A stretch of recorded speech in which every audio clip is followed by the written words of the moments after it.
మరి తెలంగాణ ఇవ్వనందుకు నిరసనగా కేంద్ర మంత్రివర్గం నుంచి పక్కకు జరిగారు 2006లో. 2006 నుంచి 14 వరకు 8 సంవత్సరాలు కాంగ్రెస్ ప్రభుత్వం ఆ ప్రతిపాదనను పూర్తిగా కోల్డ్ స్టోరేజ్లో పెట్టింది, పక్కన పెట్టింది. ఆ తర్వాత తిరిగి మళ్ళీ తెలంగాణ ఏర్పడ్డ తర్వాతనే మళ్ళీ ఇక్కడ కేంద్రంలో బీజేపీ ప్రభుత్వం వచ్చినాక మేము వారిని సంప్రదించి వారికి కొన్ని మరి కీలకమైన నిర్ణయాలు తీసుకోవడం వల్ల ముందుకు కదిలింది. అందులో ఏం చెప్పాము, ఉచితంగా భూసేకరణ మేమే చేసిస్తామని చెప్పి ఆ రోజు రాష్ట్ర ప్రభుత్వ పరంగా మనం ప్రతిపాదించడం జరిగింది. అట్లాగే 3వ వంతు ప్రాజెక్టు నిర్మాణ ఖర్చులో కూడా 3వ వంతు మేము భరిస్తాం, 1/3 కాస్ట్ మేము భరిస్తామని చెప్పాం. ప్రత్యేక ఒప్పందం చేసుకున్నాం. అప్పుడు పనులు 2014 తర్వాత మొదలైనాయి. మరి మొదలైన పనులు మధ్యలో కోవిడ్ వచ్చినా ఇంకా ఇతరత్ర సమస్యలు వచ్చినా మోడీ గవర్నమెంట్ సహకరించకపోయినా మనోహరాబాద్ నుంచి సిద్దిపేట వరకు సుమారు 76 కిలోమీటర్ల వరకు రైల్వే లైన్ పూర్తయింది.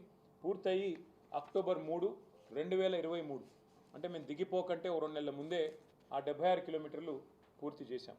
కానీ మిగతా 75 కిలోమీటర్లు ఏదైతే ఉందో సిద్దిపేట, సిరిసిల్ల, వేములవాడ అక్కడి నుంచి మనకి చొప్పదండి మీదుగా కొత్తపల్లి పోయేది.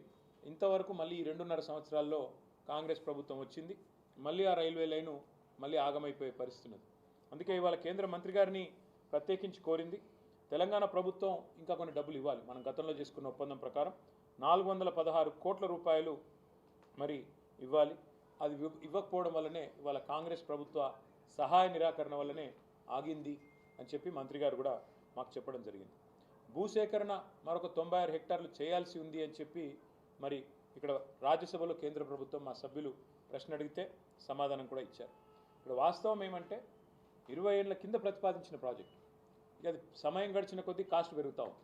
అందుకే మంత్రి గారికి గుర్తు చేశాం, మొదలు మంజూరైనప్పుడు 1160 కోట్లు ఈ రైల్వే లైన్ యొక్క అంచనా వ్యయం. ఈరోజు అది 2780 కోట్లకు పెరిగిందంటే డబల్ కంటే ఎక్కువైంది. ఈ ప్రాజెక్టు వల్ల లాభం ఏంటి ఈ రైల్వే లైన్ వల్ల అంటే, మధ్యలో టెక్స్టైల్ హబ్గా ఉన్న సిరిసిల్ల, మరి ఒక తిరుపూర్ స్థాయిలో తమిళనాడులో ఎదిగేదానికి ఆస్కారం ఉన్న ప్రాంతం సిరిసిల్ల. వాళ్ళ సిరిసిల్ల నుంచి వస్త్ర ఉత్పత్తులు, అపారెల్ పార్క్ కానీ టెక్స్టైల్ పార్క్ కానీ అక్కడి నుంచి ప్రపంచ విపణిలోకి పోతూ ఉన్నాయి, ప్రపంచ మార్కెట్లోకి పోతూ ఉన్నాయి.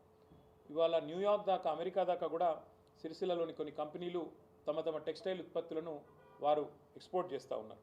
అట్లాగే పక్కన దక్షిణ కాశీగా పేరుపడ్డ వేములవాడ కూడా అదే సర్క్యూట్లో ఉంది. కాబట్టి రాజరాజేశ్వర స్వామి దేవాలయం అక్కడే ఉంది. లక్షలాది మంది మరి ఆ దేవాలయాన్ని కూడా సందర్శిస్తూ ఉంటారు. అందుకే ఇంతటి ప్రాధాన్యత కలిగిన ఈ లైన్ని మరి వెంటనే ప్రయారిటీ కింద టేకప్ చేయాలని చెప్పి అశ్విని వైష్ణవ్ గారిని, కొంత రాష్ట్ర ప్రభుత్వాన్ని ఒక ముళ్ళుగర్రతో పెట్టి పొడిచినట్టయితే ఏమైనా కదులుతారేమో, మేము చెప్తే ఎట్లాగూ వారు వినరు, మీరన్నా గట్టిగా మీ డిపార్ట్మెంట్ కాబట్టి చెప్పండి అని చెప్పి వారిని కోరాం. దాంతోపాటు సిరిసిల్ల, వేములవాడ రైల్వే స్టేషన్లను కూడా అత్యాధునికమైన సౌకర్యాలతో అమృత్ భారత్ స్టేషన్ పథకంలో చేర్చాలని చెప్పి కూడా వారిని కోరాం. దాని తర్వాత ఆ స్టేషన్ నుంచి తంగళ్ళపల్లి రైల్వే స్టేషన్ నుంచి నేరుగా మిడ్ మానేర్ రిజర్వాయర్ మీదుగా ఎలాంటి ల్యాండ్ ఎక్విజిషన్ అవసరం లేకుండా ధవళేశ్వరం వద్ద ఎట్లా అయితే ఒక రైల్ కమ్ రోడ్ బ్రిడ్జ్ ఉందో అదే పద్ధతుల్లో ఒక రైల్ కమ్ రోడ్ బ్రిడ్జ్ని కూడా మంజూరు చేయండి అని చెప్పి గౌరవ మంత్రి గారిని మరి కోరడం కూడా జరిగింది. అట్లాగే ఇవాళ మీరు గమనించినట్టయితే హైదరాబాద్ నుంచి ఇవాళ వరంగల్ మీదుగా మన కాజీపేట జంక్షన్ మీదుగా మనకు ఢిల్లీ రైళ్ళు అన్నీ వస్తూ ఉంటాయి. అట్లా కాకుండా అటు లోడ్ ఎక్కువ పెరిగింది కాబట్టి రేపు కరీంనగర్ నుంచి ఇటు మంచిర్యాల వైపు నుంచి తీసుకొని పోవాలి రైళ్ళు అంటే ప్రత్యామ్నాయంగా ఎలక్ట్రిఫికేషన్ జరగాలి, లేన్ ఎలక్ట్రిఫికేషన్, రూట్ ఎలక్ట్రిఫికేషన్ జరగాలి. ఇవాళ ఈ రైల్వే లైన్ ఏదైతే ఉందో కొత్తపల్లి మనోహరాబాద్, దీన్ని సంపూర్ణంగా ఎలక్ట్రిఫికేషన్ కూడా టేకప్ చేయాలని చెప్పి మంత్రి గారిని విజ్ఞప్తి చేశాము. ప్రధానమంత్రి గారు ఏదైతే చెప్తున్నారో PM గతి శక్తి అని, ఆ లక్ష్యాలు అందుకోవాలంటే ఎలక్ట్రిఫికేషన్ కూడా చేయాలి, తద్వారా లోడ్ కూడా తగ్గాలి అని చెప్పి కూడా వారికి విజ్ఞప్తి చేయడం జరిగింది. అట్లాగే మంత్రి గారికి ప్రత్యేకంగా ఇంకో విషయం కూడా చెప్పాం. వారు IT మంత్రి కూడా, రైల్వే మంత్రి మాత్రమే కాదు IT శాఖ మంత్రిగా కూడా ఉన్నారు. కాబట్టి వారికి చేసిన విజ్ఞప్తి ఏమంటే, గతంలో కేసీఆర్ గారి నాయకత్వంలో మేము అన్ని పాత జిల్లా కేంద్రాలలో ఆదిలాబాద్ కావచ్చు, కరీంనగర్ కావచ్చు, నల్లగొండ కావచ్చు, మహబూబ్ నగర్ కావచ్చు, ఖమ్మం, కరీంనగర్, నిజామాబాద్ అన్ని చోట్ల IT టవర్లు కట్టాం. మొత్తం ప్రతి చోట 50,000 స్క్వేర్ ఫీట్ల పైన IT టవర్లు కట్టాం. అట్లాగే వరంగల్లో అయితే Genpact, L&T, Mindtree, tech Mahindra, అట్లాగే సాయంట్ లాంటి కంపెనీస్ని కూడా తీసుకొచ్చి వాటితోన అక్కడ కార్యకలాపాలు ప్రారంభించాం. ఎక్కడి పిల్లలకు అక్కడే ఉద్యోగ అవకాశాలు రావాలి, ఎక్కడి పిల్లలు అక్కడే మరి వారు తమ తమ జిల్లాల్లోనే తమ తమ ప్రాంతాల్లోనే హైదరాబాద్కి వలస వచ్చే అవసరం లేకుండా మరి బ్రహ్మాండంగా అక్కడే స్థిరపడాలన్న కోరికతో ఈ ఐటీ హబ్లు అత్యాధునికంగా 10 కేంద్రాల్లో మేము కట్టాం. ఇవాళ అవన్నీ కూడా కాంగ్రెస్ ప్రభుత్వం వచ్చిన తర్వాత దివాలా తీసి బూత్ బంగ్లాలుగా మారిపోయే పరిస్థితి వచ్చింది. అందుకే ఇవాళ కేంద్ర మంత్రి గారిని ఏం కోరామంటే, ముఖ్యంగా వరంగల్ అనేది హైదరాబాద్ తర్వాత 2వ అతిపెద్ద పట్టణం తెలంగాణలో. 10 లక్షల జనాభా ఉన్న పట్టణం, బ్రహ్మాండంగా పెద్ద ఎత్తున కాలేజీలు, పెద్ద ఎత్తున విద్యార్థులున్న ప్రాంతం వరంగల్. అక్కడ మంత్రి గారిని మేము కోరింది, మీరు మా గతంలో చేసిన పనులన్నీ వారికి వివరించి చెప్పాం, కానీ ఈ 2 ఏళ్లలో ఐటీ గ్రోత్ మందగించింది. ఇది మేము చెప్తున్న మాట కాదు, మేము చేస్తున్న ఆరోపణ కాదు. 9,46,000 ఉద్యోగాలు మేము మా ప్రభుత్వం వైదొలిగిన నాడు హైదరాబాద్ తెలంగాణలో 9,46,000 ఐటీ ఉద్యోగాలు ఉన్నాయి. మరి ఈరోజు మన రాష్ట్ర ప్రభుత్వం వాళ్ళు చెప్తున్న మాటలే. గవర్నర్ గారి ప్రసంగంలో చెప్పారు 7,000 ఉద్యోగాలు తగ్గాయి, ఇప్పుడు కేవలం 9,39,000 ఉద్యోగాలు ఉన్నాయన్నారు. మొన్న బడ్జెట్ ప్రసంగంలో బట్టి విక్రమార్క చెప్పారు, ఆర్థిక మంత్రి గారు, డిప్యూటీ సీఎం గారు, కేవలం 9,39,000 అంటే మేము దిగిపోయిన నాడున్న ఉద్యోగాల కంటే 7,000 ఉద్యోగాలు ఇవాళ రాష్ట్రంలో ఐటీ రంగంలో తగ్గినాయని చెప్పి రాష్ట్ర ప్రభుత్వమే స్వయంగా ఒప్పుకుంటా ఉంది. దీనికి కారణాలు ఏమైనప్పటికీ ఇవాళ మంత్రి గారిని మేము అడిగింది ఏమంటే, ఇన్ఫ్రాస్ట్రక్చర్ ఉంది. వరంగల్లో బ్రహ్మాండమైన ఐటీ హబ్ కట్టినాం. అక్కడ ఒక India AI center, India artificial intelligence centre, India data lab వరంగల్లో కేంద్ర ప్రభుత్వం అక్కడ ఉన్న ఇన్ఫ్రాస్ట్రక్చర్ను వినియోగించుకుని ఏర్పాటు చేయండి. హైదరాబాద్ తర్వాత అంత ప్రాముఖ్యత ఉన్న నగరం వరంగల్ కాబట్టి తెలంగాణలోనే మరి 2వ అతిపెద్ద నగరం వరంగల్, అక్కడ ఏర్పాటు చేయండి ఇండియా ఏఐ ల్యాబ్, ఒక ఇండియా ఏఐ సెంటర్ లేదా ఇండియా ఏఐ డేటా ల్యాబ్ ఏర్పాటు చేయండి అని చెప్పి కొత్త పాలసీలో భాగంగా వారిని కోరడం జరిగింది. అట్లాగే కరీంనగర్, ఖమ్మం అక్కడ సైబర్ సెక్యూరిటీకి సంబంధించిన ఒక ఆర్టిఫిషియల్ ఇంటెలిజెన్స్ కేంద్రాన్ని ఏర్పాటు చేయండి, సెంటర్ ఆఫ్ ఎక్సలెన్స్ ఏర్పాటు చేయండి అని వారిని కోరాం.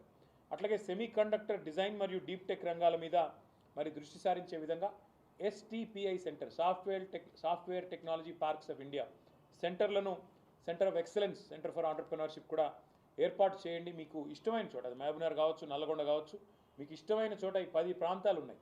ఎక్కడ మీకు అనుకూలంగా ఉంటే అక్కడ మీరు దయచేసి ఇది కూడా ఏర్పాటు చేయండి. సో ఒక centre of excellence of STPI on entrepreneurship ఏర్పాటు చేయమని కోరాం. దాంతోపాటు మరి అందుబాటులో ఉన్న ఈ ఐటీ టవర్లలో అన్ని మౌలిక సదుపాయాలు ఉన్నాయి. రాష్ట్రమంతా T-Fiber కార్యక్రమాన్ని కూడా మా ప్రభుత్వమే చేసింది. కనెక్టివిటీ రాష్ట్రం అంతటా కూడా ఉంది. కాబట్టి పాలసీ ఫ్రేమ్వర్క్ కూడా సిద్ధంగా ఉంది, ఇన్ఫ్రాస్ట్రక్చర్ సిద్ధంగా ఉంది. ఈ అన్ని నగరాలు, అన్ని పట్టణాలు ఇప్పటికి మా ప్రభుత్వం వచ్చింటే ఉపాధి కేంద్రాలుగా మారే అవకాశం ఉంది. యంగ్స్టర్స్కి హైదరాబాద్కి, బెంగళూరుకి పోయే అవసరం లేకుండా ఇంకా ఎక్కువ ఐటీ విస్తరణ జరిగేదానికి మా ప్రణాళికలు ఉండినాయి. కానీ ఈ ప్రభుత్వం, కాంగ్రెస్ ప్రభుత్వం పట్టించుకోవట్లేదు. మీరన్నా జోక్యం చేసుకొని వారికి తెలియజెప్పండి. ఈ Tier 2 సిటీస్ అంటే ద్వితీయ శ్రేణి పట్టణాలు, వాటిని మరి పెంచాలి, విస్తరించాలి. ప్రపంచవ్యాప్తంగా ఉన్న ట్రెండ్కు అనుకూలంగా మనం కూడా ఏఐని వినియోగించుకోవాలి, ఆర్టిఫిషియల్ ఇంటెలిజెన్స్ని.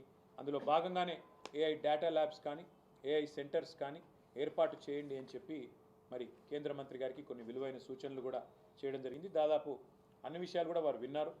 మరి విని తప్పకుండా పరిశీలిస్తానని చెప్పి మాటిచ్చారు. మాటిచ్చిన తర్వాత మరి రైల్వే, అదేవిధంగా ఐటీ 2 రంగాలకు సంబంధించి కూడా చాలా సావధానంగా అన్నీ కూడా వారికి వివరించి చెప్పాము. న్యాయం జరుగుతుంది అని చెప్పి ఆశిస్తాము. Thank you. ఢిల్లీకి వస్తుంది సీఎం రేవంత్ రెడ్డి ఉంటున్నటువంటి సమయంలోనే కేటీఆర్ వస్తున్నారు. ఇద్దరు ఏదో కోఆర్డినేషన్ చేసుకోవడానికి, మీటింగ్లు పెట్టుకోవడానికి వస్తున్నారని చెప్పి మధ్యాహ్నం ధర్మపురి అరవింద్ కామెంట్. అంటే ఆయన జూబ్లీ హిల్స్లో ఉంటాడు, నేను కొద్ది దూరంలో ఉంటాను. మాకు ఢిల్లీ దాకా రావాల్సిన అవసరం ఉంది. అంటే రేవంత్ రెడ్డి గారు కేసులు పెట్టేది మా మీద, రోజు తెల్లారలేస్తే దాడి చేసేది మా మీద. రేవంత్ రెడ్డి గారికి రహస్య మిత్రులు బీజేపీ వాళ్ళని రాష్ట్రం అందరికీ తెలుసు. ఎందుకు ఇప్పుడు కేంద్ర మంత్రి బండి సంజయ్ గారి కొడుకును 9 రోజులు అరెస్ట్ చేయకుండా కాపాడింది రేవంత్ రెడ్డి గారు అని అందరికీ తెలుసు. కేంద్ర మంత్రి మరి కేంద్ర పథకంలో, అమృత్ పథకంలో రేవంత్ రెడ్డి గారి బావమరిది కాంట్రాక్ట్లు ఇచ్చింది ఎవరో అందరికీ తెలుసు. కేంద్ర మంత్రులు ఇక్కడ ఉన్న వాళ్ళందరికీ తెలుసు. అట్లాగే ఇవాళ సింగరేణిలో కుంభకోణం జరుగుతుంటే కూడా అక్కడ సృజన్ రెడ్డి గారి నాయకత్వంలో, రేవంత్ రెడ్డి గారి బావమరిది గారి నాయకత్వంలో భారీ కుంభకోణాలు జరుగుతుంటే మేము వచ్చి ఇక్కడ కంప్లైంట్ చేస్తే కూడా కేంద్ర ప్రభుత్వం స్పందించట్లేదని అందరికీ తెలుసు. హైదరాబాద్ సెంట్రల్ యూనివర్సిటీ భూముల మీద మేము ఉద్యమం చేస్తే, పిల్లలు ఉద్యమం చేస్తే అల్టిమేట్గా సెంట్రల్ ఎంపవర్డ్ కమిటీ మరి సుప్రీంకోర్టు అపాయింట్ చేసిన కమిటీ వచ్చి దీన్ని వెంటనే విచారించండి ఈడీ అని చెప్పారు. ఇంతవరకు మరి అతి లేదు గతి లేదు. ఈడీ దాడులు జరిగితే రాష్ట్రంలో మంత్రుల మీద, పొంగులేటి శ్రీనివాసరెడ్డి మీద 2 ఏళ్ల తర్వాత కూడా ఇంతవరకు కేసు లేదు. కాబట్టి ఎవరికి రహస్యమిత్రులు, ఎవరితో కలిసి ఉన్నారు రాష్ట్ర ప్రజలకి తెలుసు, మీకు తెలుసు. మరి మాకు రేవంత్ రెడ్డి గారిని కలవాల్సిన అవసరం కానీ, రేవంత్ రెడ్డి గారితో సంభాషించాల్సిన అవసరం కానీ మాకు లేదు. రేవంత్ రెడ్డితో తలపడుతున్నాం. ఆయన అరాచకాలని ఇవాళ ఒక మాట చెప్పాలంటే, నిన్న హైకోర్టు చెప్పింది హైడ్రా అనేది 9 తలల విషసర్పం అని చెప్పింది నిన్న హైడ్రా గురించి. ఏది? రాష్ట్ర హైకోర్టు. ఇంతకంటే చెంపపెట్టు ముఖ్యమంత్రికి ఏముంటుందని నాకు అర్థంగా సిగ్గుండాలి. బడాబాబులను మాత్రం వదిలిపెట్టి గరీబోళ్ళ ఇండ్ల మీద పడి, బడాబాబులు అంటే ఎవరండి? రాష్ట్ర రెవెన్యూ మంత్రి పొంగులేటి శ్రీనివాసరెడ్డి ఇల్లు చెరువులో ఉంటుంది, దాన్ని హైడ్రా ముట్టదు.